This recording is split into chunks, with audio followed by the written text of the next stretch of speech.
빌립보서 4장 4절 한 절만 우리 같이 읽도록 하겠습니다. 읽겠습니다. 주 안에서 항상 기뻐하라. 내가 다시 말하노니 기뻐하라. 한 번만 더 같이 읽을까요? 주 안에서 항상 기뻐하라. 내가 다시 말하노니 기뻐하라. 아멘. 우리가 살피고 있는 빌립보서 이 내용들은 사도가 이 빌립보 교회를 향하여 보낸 서신이고, 이제 4장은 그 빌립보서의 결론에 해당되는 내용들입니다. 그리고 그 결론을 사도는 그 자신의 안에 있는 이 교인들을 향한 사랑을 가득 담아서 권고하는 내용들로 이루어져 있습니다. 여러분, 우리 영화나 드라마 같은 데 보면 아주 노모께서 나이가 많은 아들을 향해서 뭐 밥은 제대로 먹고 다니니, 뭐 길은 조심하고, 뭐 이렇게 사람들한테 뭐 이런 얘기들을 많이 하잖아요. 그런 권고가 다 뭐 때문이죠? 예, 그 사랑이 많기 때문에 하나하나 그렇게 되는 건데, 오늘 우리가 읽는 내용들도 계속해서 보시면 4장의 내용들은 이런 권고로 이루어져 있습니다.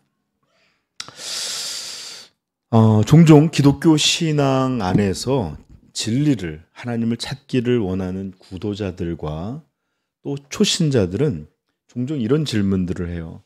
목사님, 왜 우리가 3,000년, 4,000년 전에 이스라엘 역사를 배워야 되고, 우리하고 관련이 없는 뭐 아브라함이든지 다윗이든지 뭐 바울이든지 이런 믿음의 사람들의 오래된 이야기들을 왜 들어야 합니까? 오늘 우리가 살고 있는 시대상, 그리고 오늘 살고 있는 믿음의 이 삶의 환경과 너무나 다른 빌립보 교회를 향한 이런 권면들, 왜 우리가 들어야 하고 이것을 배워야 합니까? 이렇게 생각할 수 있습니다. 묻기도 해요, 진짜로. 저는 지난주에 여러분들 유오디아와 순두계의 이름을 전하면서, 이것은 빌립보 교회, 그 당시에 있던 이들이에요. 그렇죠? 그 교회에 바울과 함께 복음의 일을 감당하다 아주 중요한 분들이었어요. 그런데 이 두 사람의 이름이 단지 빌립보 교회 안에만 존재하던 것이 아니라 2000년 교회 사야 속에서도 여전히 계속 다른 이름들로 반복되어 등장하고, 그것은 현대 교회에도 마찬가지다. 그리고 바라지는 않지만 어쩌면 삼위 영광교회 안에도 다른 이름들로 유오디아와 순두계가 있을 수 있다 라고 분명히 여러분들에게 전했어요. 그렇죠? 그래요. 예전에 고 마틴 로이드 존스 목사님께서도 이런 질문, 왜 우리가 3,000년 전의 이야기를 들어야 합니까? 라는 질문에 그분은 이렇게 대답했죠. 그렇다면 3,000년이 지난 지금 현대의 사람들은 달라졌단 말입니까? 그 고대인들의 모습에서 우리가 정말로 지금에 와서 우리 인간들은 정말로 새로운 어떤 존재가 됐단 말입니까? 네, 3,000년 전, 아니 5,000년 전의 인간이라 할지라도 그들의 본성은 우리와 다르지 않습니다. 그리고 예수 그리스도의 재림이 만약에 늦어진다면 아마 3,000년 후의 사람도 지금 우리 모습과 크게 다르지 않는 그런 인간성을 가지고 살아가게 될 것입니다. 삶의 환경은 바뀌겠죠. 그죠? 말을 타던 이들이 마차에서, 마차를 타던 이들이 자동차에서, 이제 자동차도 이제 점점 전기 자동차도 나오고 이제 더 이상 운전할 필요가 없는 자율주행차로 바뀌어갈지 모르지만, 그것 안에 타고 있는 인간들은 오래전 사람이나 지금의 사람이나 앞으로의 사람이나 동일할 거예요. 성경에 등장하는 사람, 곧 우리 이야기입니다. 그리고 더 중요한 것은 사람만 변하지 않는 것이 아니라, 오히려 더 그때의 사람들에게 하나님이 자신을 계시하시고 말씀하시고 역사하시고 인도하셨던 그 하나님은 오늘 우리에게도 동일하게 역사한 변치 않는 하나님이세요. 그러기에 우리는 앞으로 1000년 후에도 하나님이 어떻게 일하실지도 예상할 수 있습니다. 아멘. 네. 하나님은 여전히 거룩하심과 사랑으로 자신의 영광을 위하여 모든 일들을 행하게 될 것입니다. 그러므로 이렇게 2000년 전 빌립보 교회를 향한 이런 성령의 권면이 또한 오늘 우리 시대를 향하고 또 우리 교회를 향한 권면이라는 것을, 그것과 다르지 않다는 것을 깨달으며 여러분들 우리를 향한 하나님의 음성들을 귀 기울여 주시면 좋겠습니다. 네. 자, 오늘 우리는 빌립보서 전체를 관통하는 하나의 주제처럼 흐르고 있는 기쁨에 대해서 배워보려고 하는데, 이 기쁨에 대해서 3가지를 배울 건데 오늘은 2가지만 하려고 합니다.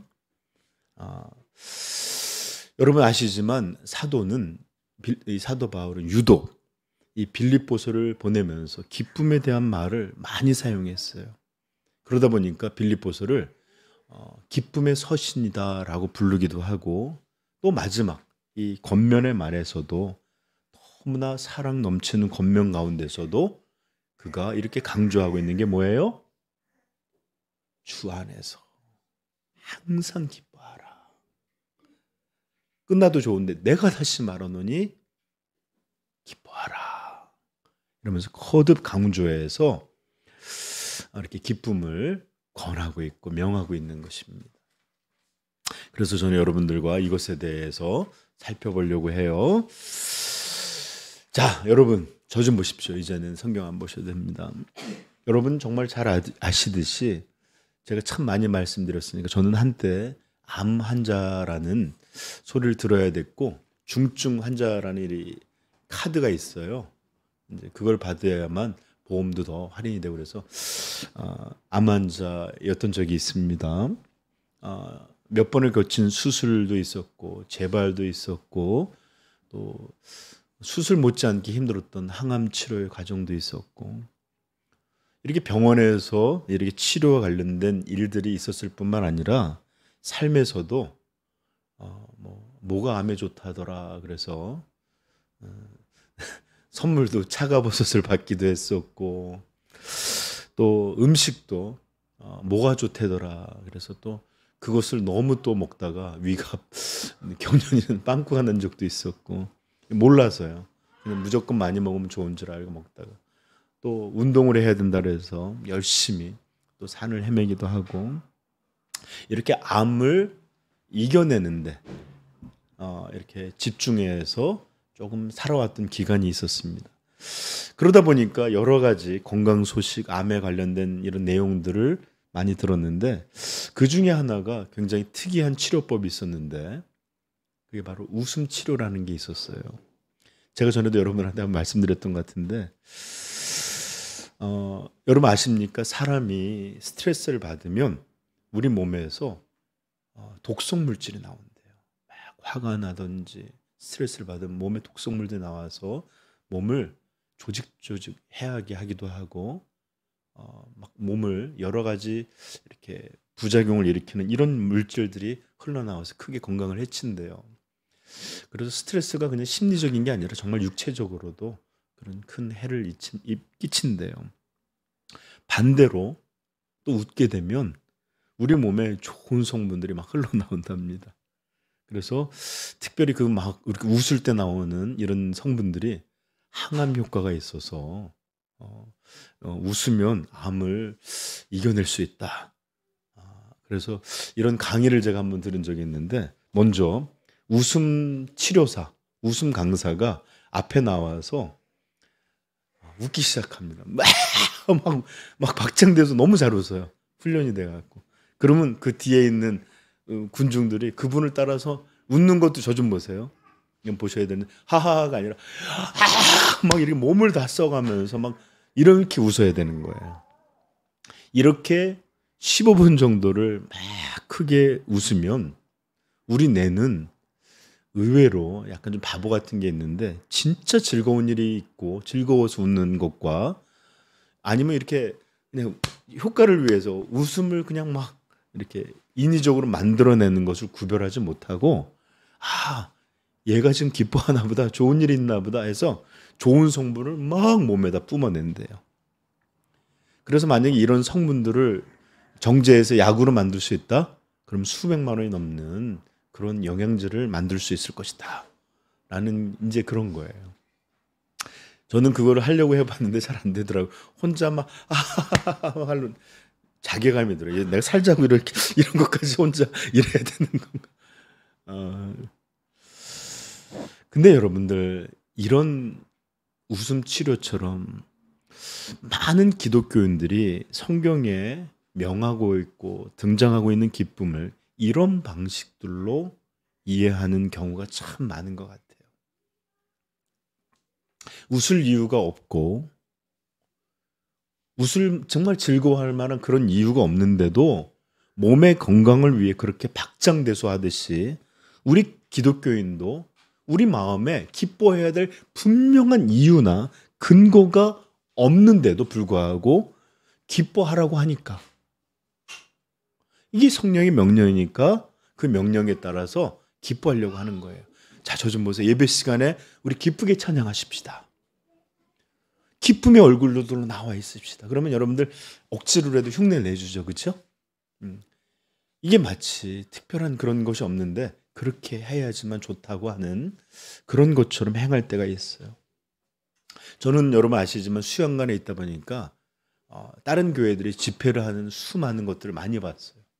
저도 수련회를 많이 했지만 그 한 2년 가까이서 수련회를 정말 많이 봤는데 찬양 인도자들이 계속 이렇게 유도해요. 자, 우리 기뻐하면서 찬양합시다. 그러면 막 음악도 비트 있고 막 알아서 이렇게 해줘요. 그럼 자, 소리 질러 보겠습니다. 와, 소리도 질러요. 그리고 흥겨운 찬송을 막 하면 막 이렇게 악기도 막 이게 그 띵동띵동 하는 게 있어요. 이게 뭐라 그래? 포커션이라 그러나? 막 그런 거 있고 하면은 젊은 사람들이 너무 좋아해요. 그리고 인도자를 따라서 막 율동도 막 이렇게 하고 손바닥도 치고 그러다 좋아지면 어떻게 되는지 압니까? 더 좋아지면 막 쿵쿵거려요. 근데 거기 기둥이 없잖아요. 강당에. 그러다 보니까 이게 사실은 튼튼하기 적었거든요. 근데도 움직임이 있어요. 그래서 어떤 교회는 고 목사님한테 그랬다네요. 이거 잘못 지은 거 아닙니까? 그래서 고 목사님도 불안해서 봤더니 프레임들을 얼마나 잘 전하는지 모르는데 근데 그 유격이 있을 수밖에 없다. 막 이렇게 쿵쾅쿵쾅 뛰는 거예요. 그런데 여러분 그런 모습을 제가 종종 볼 때마다 기쁘기보다는 웃음 치료에서 봤던 그런 모습들이 오버랩 될 때가 있는데 제가 너무 부정적으로 바라봐서 그런 것인지 모르겠어요. 정말 웃을 이유, 저렇게 기뻐하고 소리 지르고 뛰놀 만한 분명한 근거나 이유도 없는데도 인도자에 따라 음악이 만드는 그런 환경에 따라 그리고 그 분위기에 따라 막 소리 지르고 점프하고 기뻐하는 이런 모습을 종종 보게 됩니다. 여러분, 이것이 정말 기독교인의 기쁨일까요? 이것이 오늘 이렇게 성경이 주 안에서 기뻐하라. 다시 말하면 기뻐하라. 이렇게 명하고 있는 그런 기쁨일까요? 여러분 잘 들으세요. 전혀 아닙니다. 전혀. 우리 기독교인들에게 주어진 이 기쁨은 정말로 절대로 분명한 근거가 있는 기쁨이요. 그렇게 외칠 만한, 그렇게 감사하고 기뻐할 만한 이유가 있는 그런 기쁨입니다. 여러분, 우리는 왜 기뻐하나요? 예, 죄를 용서받았기에 기뻐합니다. 죄를 용서받았기에. 마태복음 18장에 보면 10,000달란트 빚진 자가 탕감을 받는 내용이 나와요. 여러분 10,000달란트는 돈을 계산해 보면 어떤 나라는 뭐 이렇게 계산해 그거 아니에요. 갚을 수 없는 무한한 어떤 것들이 탕감받았다라는 것을 표현한 단어입니다. 이렇게 하나님을 향하여 대적하여 우리가 절대로 갚을 수 없는 그런 죄악들을 따라 살아왔던 우리들이 예수 그리스도의 죽음으로, 우리의 형벌을 대신한 그 독생자의 죽음으로 우리가 용서함을 받게 되었어요. 죽을 자가 살게 되었고, 영원한 지옥의 불에 던져져야 될 자들이 거룩한 하나님의 백성으로 들림받게 되었습니다. 그런데도 기뻐할 이유가 없습니까? 기뻐하라니까 기뻐하고, 기뻐하게 만들어야 되니까 율동여 만들고, 거기에 곡절을 맞춰서 막 분위기를 띄워서 이래야만 기뻐할 그런 기쁨입니까? 아니에요. 여러분, 누가복음 7장에는 예수님의 발에, 이 바리새인 집에 초대를 받는데 눈물로 그 발을 적시고, 그 적신 발을 자신의 긴 머리를 풀어서 닦아내고, 향유를 부어 예수님을 이렇게 했던 한 죄인 여자가 등장합니다. 무엇이 그 여인이 눈물로 그 예수 그리스도의 발을 씻기고 여인의 그 부끄러운 머리결로 닦아내고, 비싼 향유, 어쩌면 자신이 악착같이 붙잡고 살았던 그것을 거기다 쏟아 부으며, 이런 이유가 도대체 무엇 때문이었을까요? 이분이 나의 죄를 용서하시게 만들었다. 이런 감사, 이런 기쁨, 모두 창녀라, 모두 더러운 년이라, 모두 이렇게 정죄하던 그 여인을 향해 주님은 사랑과 용서의 손길을 내미셨고, 그 여인은 그 하나님의 용서를 알게 돼요. 이렇게 예수 그리스도에게 나온 것입니다. 여러분, 이것이 바로 우리가 가진 기쁨입니다. 이것이 바로 모든 성도들이 갖고 있는 기쁨의 근거예요.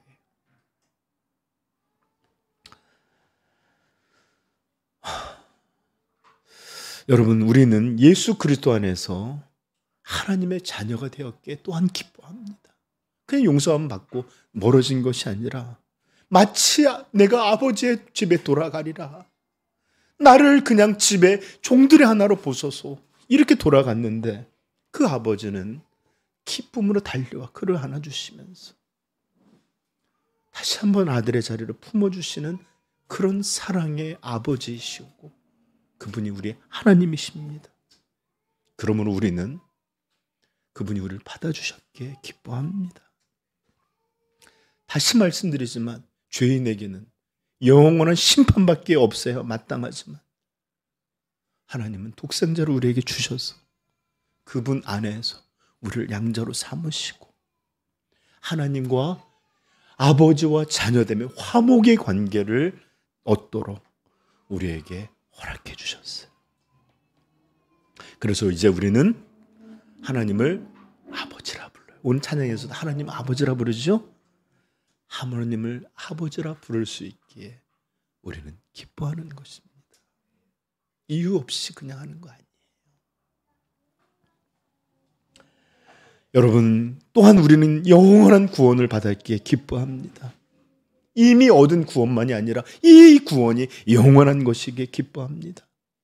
마침내 예수께서 이 땅의 왕으로 재림하실 때에 모든 죄악과 불신들을 다 정벌하시고 우리를 위하여 새 하늘과 새 땅으로 임하실 때에 우리는 예수 그리스도와 함께 영원히 그곳에서 함께할 것입니다. 여러분, 주 안에서 기뻐하라, 이 말 무슨 뜻인지 알아요? 주 때문에 기뻐하라는 말과 같습니다. 아멘? 네. 요한계시록 21장 1절부터 제가 읽어드리겠습니다. 또 내가 새 하늘과 새 땅을 보니 처음 하늘과 처음 땅은 없어졌고 바다도 다시 있지 않더라. 모든 이 허물과 무너짐과 우리를 탄식하게 하는 것들이 없어지는 거예요. 또 내가 보매 거룩한 성 새 예루살렘이 하나님께로부터 하늘에서 내려오니 그 준비한 것이 신부가 남편을 위하여 단장한 것 같더라.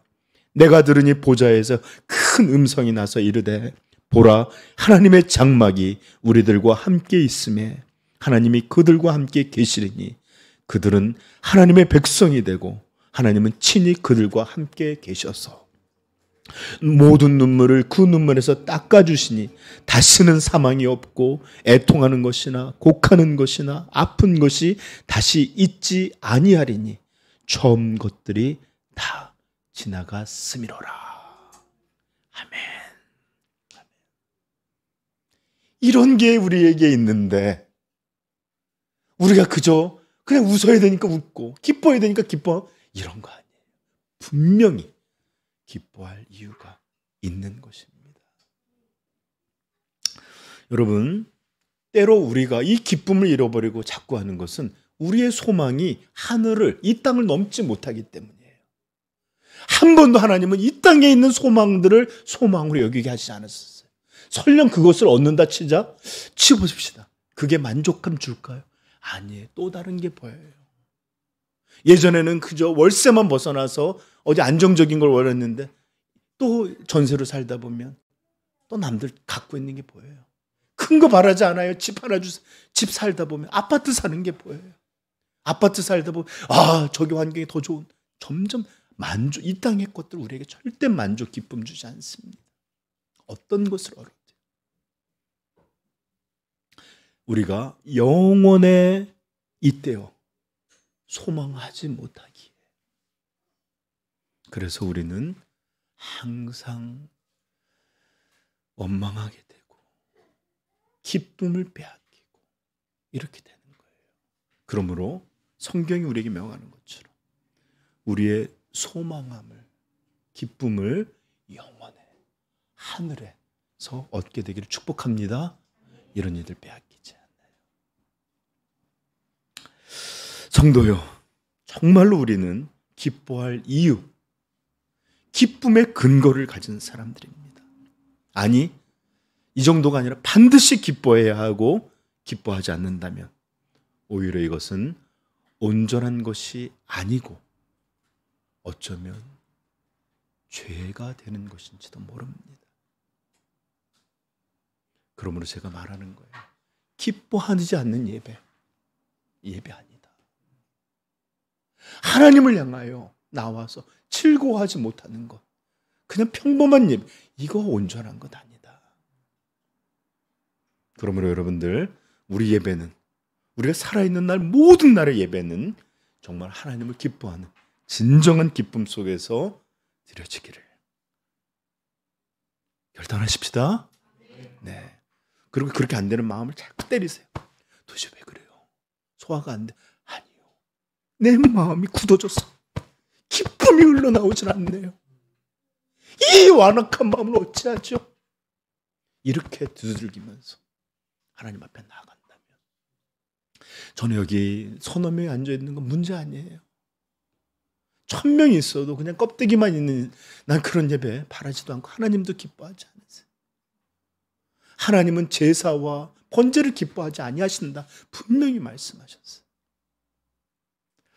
자, 이런 진정한 기쁨의 예배 드리십시다. 네, 아멘. 자, 그래서 시편이 우리에게 이렇게 노래하도록 명령하는 겁니다. 시편 마지막 절에 뭐라고요? 호흡이 있는 자마다 여호와를 찬양하라. 기뻐하란 말과 같은 말이에요. 여호와를 노래하라. 할렐루야. 네, 기뻐하십시다. 정말로 기뻐하십시다. 그리고 이 기쁨, 무엇보다도 이 기쁨의 정수, 핵심 되는 주 때문에, 주 안에서, 그리고 우리 하나님을 기뻐하는 기쁨으로 기뻐하게 되는 이런 일들이 정말 우리 것 되도록 여러분 소망하세요. 정말 우리 것 되기를 소망합니다. 이게 기독교인이에요. 이게 고상하고 아주 훌륭한 성도의 이런 게 아니라 이게 기본적인 기독교예요. 이제 우리는 두 번째를 살펴볼 건데 문맥적으로 좀 봐야 돼요. 오늘 이 본문이 등장한 문맥은 조금 이상한 방식으로 등장합니다. 사실 위의 내용들 살펴보면 내가 유오디아를 권하고 순두개를 권하노니 주 안에서 같은 마음을 품으라. 여러분, 저 좀 보세요. 교회가 많고 적고 교회를 함께 이루었던 핵심적인 사람들이 갈라지고 갈등을 가지면 교회는 정말 어렵고 힘듭니다. 만약에 생각해 보세요. 예수님의 세 제자가 있었어요. 요한, 야고보, 베드로. 근데 거기서 형제 둘이 만나고 베드로하고 이렇게 갈라져 있다? 12명이라 할지라도 이거 정말 어려운 거예요. 이렇게 유오디아 순두개를 통해서 갈라져 있던 이 빌립보 교회가 당면하고 있던 어려움은 작은 것이 아닙니다. 그래서 앞에도 제가 같은 마음 한 마음 가지라는 언급이 되어 있다고 했었죠.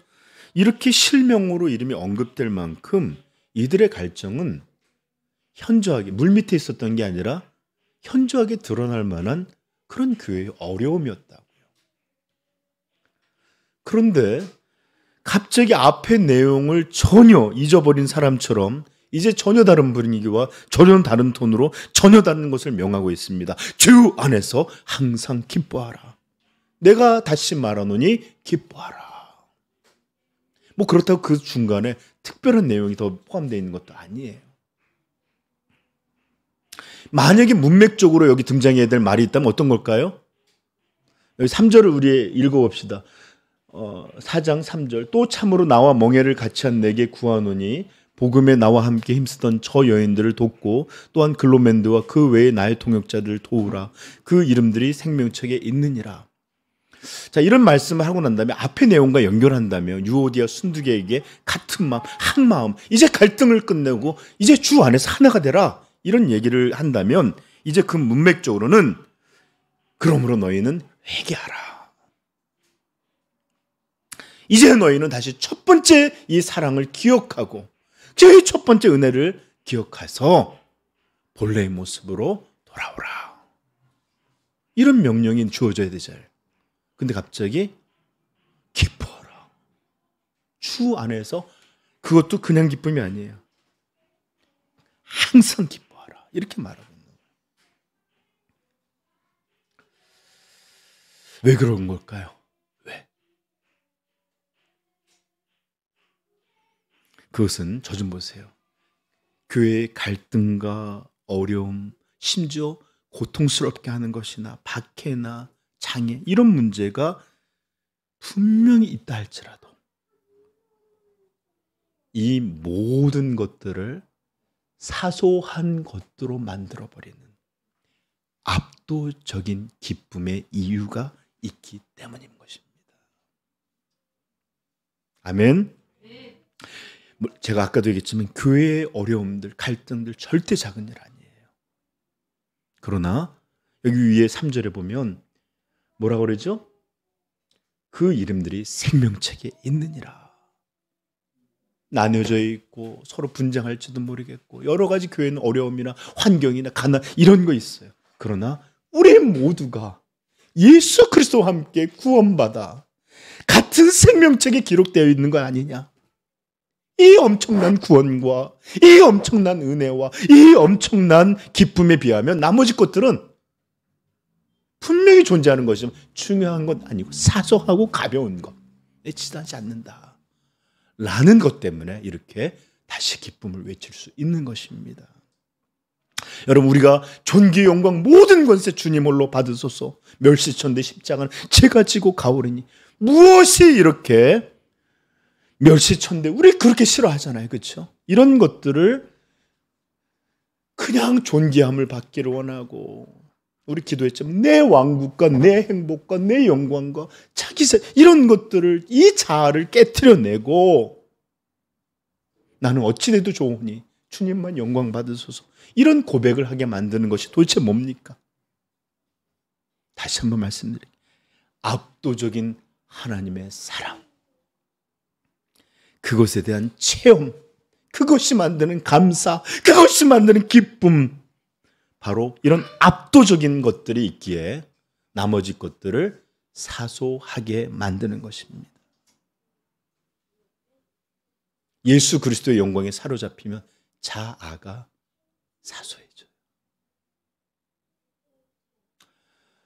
근데 우리는 너무 요즘 사소한 것들에 매여 살죠? 압도적인 게 없어서 그래요. 압도적인 것이. 성도는 그래서는 안 돼요. 성도는 우리 삶과 관련된 것, 자아와 관련된 것 다 가볍게 여기다가도 우리 주 예수 그리스도에 관한 것, 하나님의 복음에 관한 거에 있어서는 달라야 되는데 거꾸로 우리가 있을 때가 많죠. 그렇죠? 네. 여러분, 제가 매번 좀 자본주의적 설명을 해서 죄송합니다. 여러분들에게 누군가 100억의 현금이 갑자기 복권이든지 뭐 얻게 됐다고 생각해 보세요.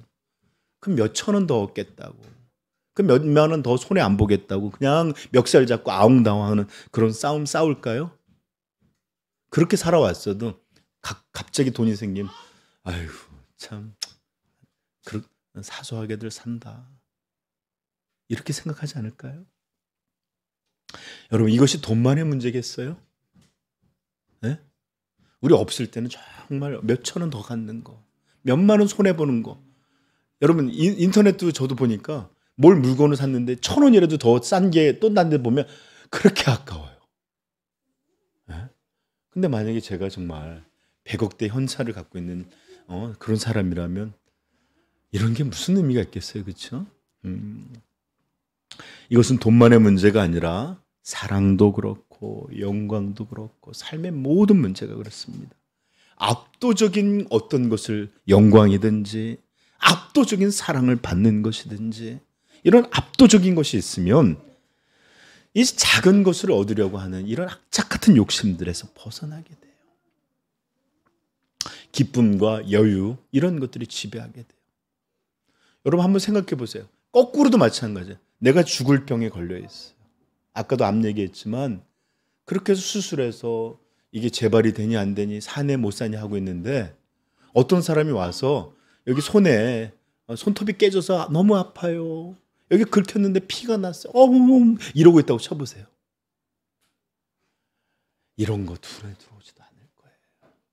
왜요? 생명의 오고 가는 압도적인 것이 있을 때 내가 여기 좀 긁혔다고 그렇게 큰 문제 아니에요. 그러니까 찍고 째는 것도 마음대로 할 수 있는 거예요. 여러분, 우리는 서로 시기하고 싸울 때 많아요. 서로 더 영광 얻으려고, 더 많은 사람 관심과 사랑 얻으려고 시기하고 다투기도 합니다. 그러나 우리에게 주어진 압도적인 영광, 압도적인 의, 압도적인 사랑, 이런 것들은 우리로 모든 것들에 대해서 가볍고 여유 있는 마음을 갖게 합니다. 이런 것들에 매여 사는 것은 우리가 가난하기 때문이에요. 주어져 있는 것을 모르고 그냥 내가 있는 사소한 것들을 나누고 뺏기고 얻으려고 하는 것 때문에 그래요. 다시 한번 말씀드리지만 압도적인 것들, 압도적인 사랑이든지 영광이든지 이런 것은 나머지 것들을 사소하게 만드는 그런 힘이 있습니다. 오늘 사도가 말하는 기쁨도 분명히 분쟁이 있고 어려움이 있고 핍박이 있는데도 주 안에서 항상 기뻐하라 말할 수 있는 압도적인 이유가 있는 거예요. 여러분, 우리에게 주어질 영광을 생각해 보십시오. 새 하늘과 새 땅이 우리를 위하여 내려온다고 하지 않았습니까? 그리고 우리 왕은, 우리 하나님은 우리와 함께 계셔서 우리의 눈물을 닦아주시고 죽음을 없애주시고 모든 것을 완전하게 하신다고 우리에게 약속하여 주지 않습니까? 무엇보다 우리는 예수 그리스도 안에서 그렇게 갈망하는 이 영원한 우리 하나님과 영원하게 함께 거하게 될 것입니다. 또 자본주의적인 설명을 한다면 만약에 너무 가난해서 임대하는 것도 얻어서 겨우겨우 살아가는 사람에게 엄청난 땅을 소유한 부자 아버지가 있어서 이 상속이 이제 아버지가 돌아오면 내가 주어질 것이다 라는 것을 알게 된 사람이라면 그가 겪는 어려움이 그렇게 어려운 어려움일까요? 그냥 앞이 보이지 않는 깜깜하고 절대적인 힘을 가지는 그런 어려움일까요? 아니에요. 그는 어려움 중에서도 별로 그렇게 신경 안 쓰고 그냥 이제 좀만 참으면 돼. 좀만. 그런데 여러분 왜 그가 그럴까요? 압도적으로 소망이 있기 때문이에요. 우리 성도는 새 하늘과 새 땅을 우리 주 예수 그리스도와 함께 영원히 받는 사람들이에요. 압도적인 소망이 약속이 우리에게 있습니다. 네. 그러면 이 땅에서 조금 힘들면 어때? 기행 몇 년 남았어요? 한 4, 50년 남았어요? 그래요. 조금 있으면 다 얻게 될 거예요. 네. 다시 한번 죄송해요. 압도적인 소망에 기뻐할 수 있기를 축복합니다. 엄청난 약속들이 우리에게 있어요. 지금 사도가 기쁨을 명하는 이유가 바로 이것입니다. 네? 그래서 명하는 거예요. 주 안에서 기뻐하라가 아니라 항상 기뻐하라. 그리고 또 다시 한번 반복하면서 내가 다시 말하느니 기뻐하라. 목사님 지겨워요. 이제 그만하세요. 그러는데 여러분 기뻐할 이유 있어요. 데살로니가 전서 5장 16절 항상 기뻐하라. 쉬지 말고 기도하라. 범사에 감사하라. 이것이 그리스도 예수 안에서 너희를 향한 하나님의 뜻이니라. 아멘. 이게 뜻이에요. 뜻. 여러분 지금 사도는 어디에 있습니까? 로마의 감옥에 구금되어 있는 상태예요. 죽음이 기다릴 있고 자유롭게 행하지도 못하고 이런 상태예요. 인간적인 조건, 삶의 환경으로 보면 기뻐할 이유가 뭐가 있습니까? 하나님, 내가 이렇게 평생을 사역하고 하나님을 섬긴 결과가 이 모양입니까? 원망할 수 있다고요. 그리고 많은 사람이 그를 그때다 시작부터 대적하면서 이제 그를 비방하기도 하고 하나님께 온전치 못하니까 저런 형벌을 받는 거 아니냐 이렇게 말하는 사람도 있었어요. 그런데 가장 열악해야 될 사람이 기쁨에 찬 어조로 그리고 교회 상황도 녹록치 않은데도 주 안에서 항상 기뻐하라. 내가 다시 말하노니 기뻐하라. 기쁨의 이유가 있었기 때문에 그 이유는 정말로 모든 삶의 질곡들을 가볍게 여길 만큼 그런 것들을 압도할 만큼 압도적인 기쁨 이것이 있었기 때문에 그는 오늘 이렇게 명령하고 있는 것입니다. 이런 압도적인 기쁨이 지배한 사람들 모습 보신 적 있습니까? 전 참 드물 못 봤는데 성경에는 다행히 기록되어 있습니다. 사도행전 찾아보십시다. 2장 44절.